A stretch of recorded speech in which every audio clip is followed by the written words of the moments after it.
Welcome to Among the Thorns. My son drew this picture. I really liked it, so I wanted to have it as like my intro, but I haven't got any of the editing down. I've been messing with this for so long, putting it off. I finally decided I'm gonna just push it out there, flaws and all, big pile of flaws, and see how this goes. So, as an intro video, I just want to introduce myself, say hello, and kind of briefly lay out what this channel is intended to be. Among the Thorns, well-known parable in the Bible that Jesus, had taught to the crowds. This channel will have a strong Christian background. I'm probably going to use these videos as kind of like an archive to be able to recommend to people in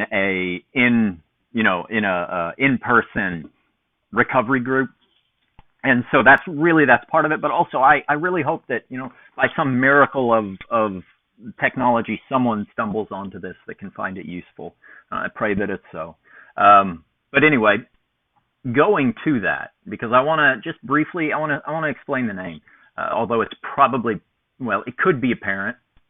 I guess that's good if it's apparent. I don't know. But the parable of the sower, which is in Mark, it's in Luke, it's in Matthew, pulling from Luke right here. Jesus is, he's laying this parable out. He's teaching the crowds, and he pretty much always taught in parables. Well, this one goes like this. Listen, a farmer went out to plant some seed. As he scattered it across his field, some of the seed fell on a footpath, and the birds came and ate it. Other seed fell on shallow soil with underlying rock. The seed sprouted quickly because the soil was shallow. But soon the plant wilted under the hot sun, and since it didn't have deep roots, it died. Other seed fell among thorns that grew up and choked out the tender plant, so they produced no grain.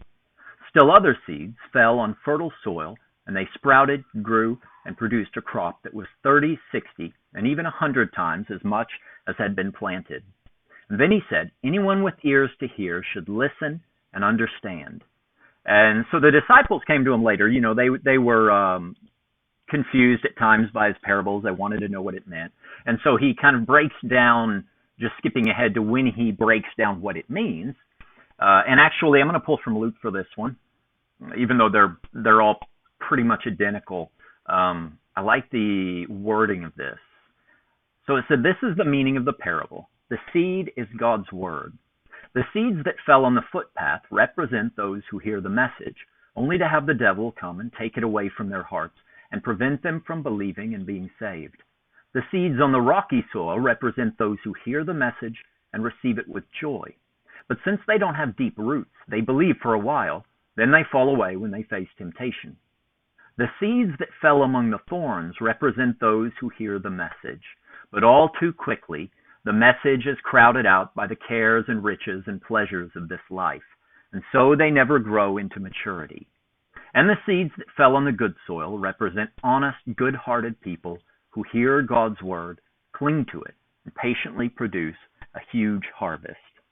So the third category, the seeds that fell among the thorns. Obviously that's where I'm pulling my inspiration from. No, it's not inspiration. I was convicted actually by that verse for years of my life, because I read that and I knew that in a way, at least, that was talking about me.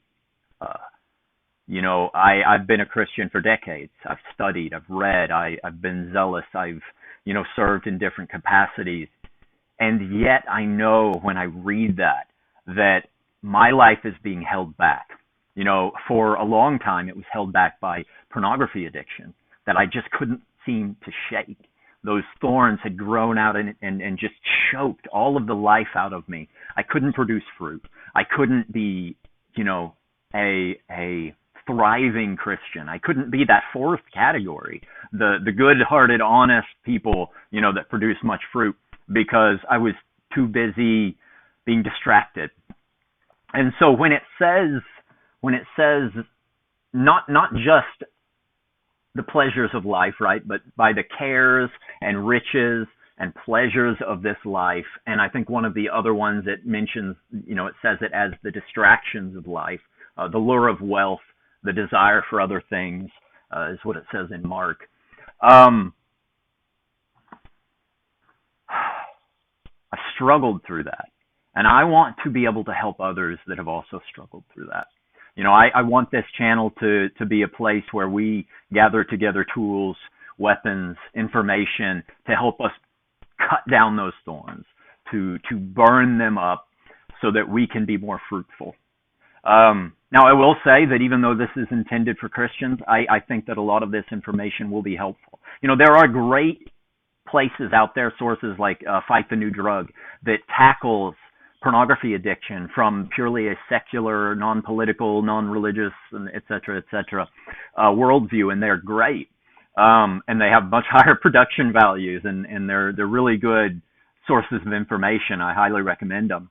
And yet at the same time, I do believe, as a Christian, that if you only tackle them from the mental, from the physical, if you do not also attack those distractions from the spiritual perspective, that you were leaving a very significant weakness in your armor. And so, that's why I think that this can be beneficial to more than just Christians, but who am I kidding? It's probably going to be predominantly people I'd recommend to watch these. But hey, I hope I catch somebody else in on these next. Anyway, so yeah, gonna keep my videos 10 to 15 minutes.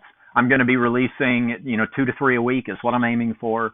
Hey, if I do good, I'll drop one a day out there until I run out of stuff to talk about. Which there's plenty of distractions in life. So hey, I might be pushing these out there for a while. So hit subscribe if you do happen to stumble onto this, so that you won't lose my upcoming videos.